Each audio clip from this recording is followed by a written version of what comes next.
सबसे पहले तो मैं आपसे ये जानना चाहूँगी कि ये जो इस्तेकाम पार्टी की लॉन्च तकरीब हुई उसमें आप मौजूद भी थे और लग रहा था कि जैसे आपने बाकायदा पार्टी में शमूलियत इख्तियार कर ली, लेकिन अब ये पता चला है कि आपने शमूलियत इख्तियार नहीं किया, आपने इन खबरों की तरदीद कर दी। अब सवाल ही ज़हन में आता है महमूद साहब कि आपने तरदीद करने में इतना वक्त क्यों लिया, पहले भी कर सकते थे?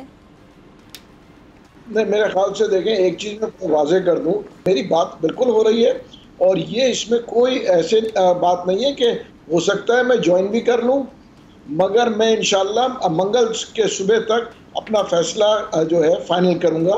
उसकी वजह ये है कि मैं ये नहीं कह रहा हूं कि मैं उनको ज्वाइन नहीं कर रहा हूं और ना मैं कह रहा हूं मैंने उनको ज्वाइन किया है। जहांगीर तरीन साहब बहुत अच्छे आदमी हैं और अलीम खान साहब मेरे बड़े पुराने जानने वाले हैं, मतलब, और इसीलिए आमिर कियानी मेरे पार्टनर भी हैं बिजनेस में, तो उनसे हमारे बड़े अच्छे ताल्लुकात हैं।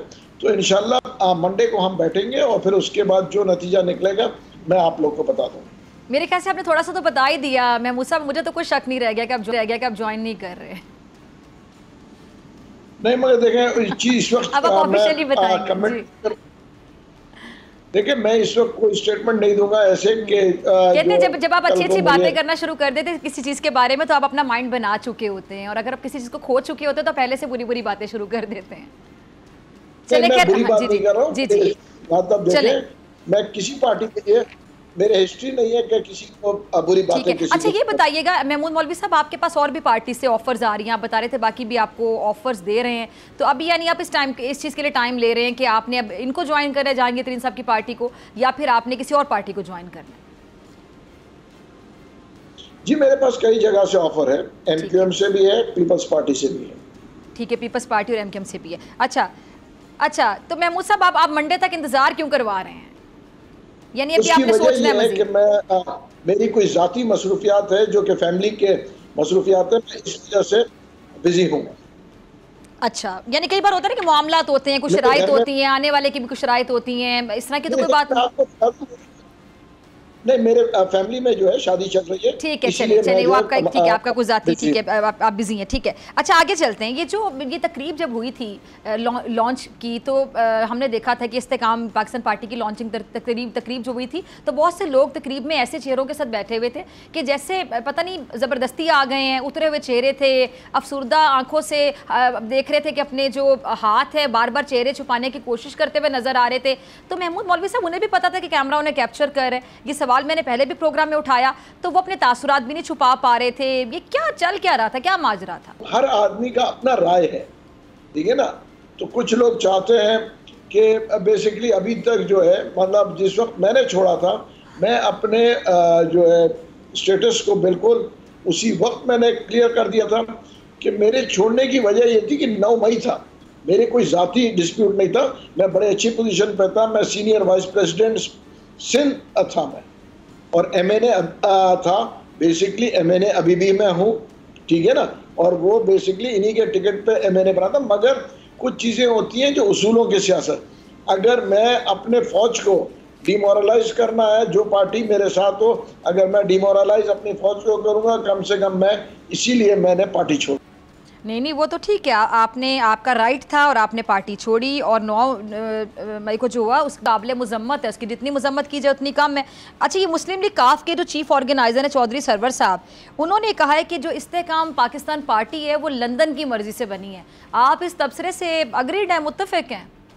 देखिए, मेरी चौधरी सरवर साहब से भी बात हुई थी और उनसे भी बड़ी अच्छी मुलाकात रही है। मैं जब इस्लामाबाद में था, मेरी बड़ी अच्छी मुलाकात चौधरी सरवर साहब से। आपकी तो बड़ी डिमांड है फिर महमूद मौलवी साहब।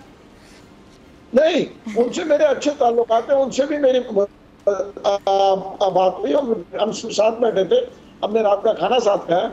देखिए, ये कहना हमेशा याद रखें कि किसी के ऊपर मैं कभी नेगेटिव तनकीद नहीं करूंगा।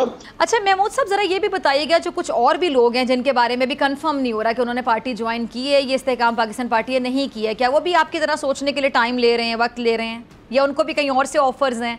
देखिए, मैं दूसरों के लिए इस वक्त कमेंट नहीं कर सकता हूँ, क्यों, उसकी वजह ये है कि मैं अपने लिए कमेंट कर रहा हूँ, और मैं ये कहूँगा कि ये जो है चौधरी सरवर साहब वो बड़े पुराने सियासतदान हैं, और उनका जो है वो अपनी पार्टी है, उन्होंने मेरा काफ लीग ज्वाइन किया है और वो काफ लीग में अभी हाल ही में उन्होंने ज्वाइन किया काफ लीग को, और वो भी बड़ी अच्छी चीज़ है कि एक चीज़ है, कई पार्टीज होंगी जो इलेक्शन लड़ेंगे और जो आज हालात नजर आ रहे हैं, कोई एक पार्टी क्लियर मैंडेट नहीं लेके जाएगी पंजाब में। अक्सरियत आपको नहीं नजर आ रही है आपको कह दूं किसी एक पार्टी की? एक पार्टी कहीं पे भी क्लीन मैंडेट नहीं लेके जाएगी, चाहे वो सिंध हो, चाहे पंजाब हो, चाहे KPK हो। जो मैं देख रहा हूँ ये बेसिकली एक मिक्स होंगे, जो उसके काफ लीग भी कुछ सीट ले जाएंगी, PTI के भी कुछ सीट होंगे, PMLN के होंगे और इस्तेकाल पार्टी के होंगे, बहुत से लोगों के होंगे। उसके बाद क्योंकि क्लियर मैंडेट किसी को पास नहीं है, और क्लियर मैंडेट जब नहीं है तो इसी वजह से एक मतलब जो देख रहा हूँ एक कोलिशन गवर्नमेंट में बनते हुए देख रहा हूँ। अच्छा, तो इंतखाबात कब देख रहे हैं आप? देखिए, मेरे हिसाब से इंतखाबात अक्टूबर में होने चाहिए और इंशाल्लाह हो जाएंगे। उसकी वजह यह है कि जितनी देर होगी और स्टेबिलिटी रहेगा तो इकोनॉमी करेगा।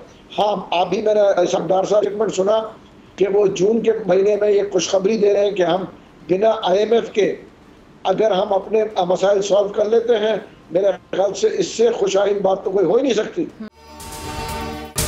अगर आपको ये वीडियो पसंद आई तो सब्सक्राइब करें और बेल आइकन पर क्लिक करें। बिपरजॉय तूफान के खतरात कराची के साहिल तक पहुंच गए। समुद्री तूफान और शदीद बारिशों में नुकसान से बचने के लिए आवाम ये एहतियाती तदाबीर इख्तियार करें।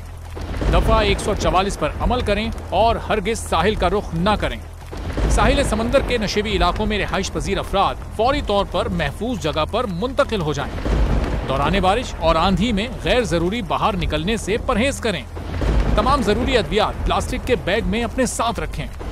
बिजली के तार और खंभों से दूर रहें और उन्हें हरगिज ना छुएं, ये जानलेवा हो सकती हैं। गाड़ी चलाते हुए एहतियात करें और स्लो ड्राइविंग करें। गाड़ियों और मोटरसाइकिल को बिजली के खंभों के नीचे पार्क मत करें। दरख्तों, साइन बोर्ड और PMT के नीचे खड़े ना हों। जनरेटर या पानी की मोटर को गीला होने से हत्तुल इम्कान बचाएं। सिंध हुकूमत और NDA की जानिब से अवामी इमदाद के लिए हेल्पलाइन नंबर जारी किए गए हैं। आवाम से गुजारिश है किसी भी इमरजेंसी की सूरत हाल से निपटने के लिए स्क्रीन पर मौजूद इन नंबर्स पर फौरी राब्ता करें। आंधी और तूफान से बचने की दुआ। ए अल्लाह, इसे रहमत बना और इसे अजाब ना बना। ए अल्लाह, इसे नफे वाली हवा बना और नुकसान वाली हवा ना बना।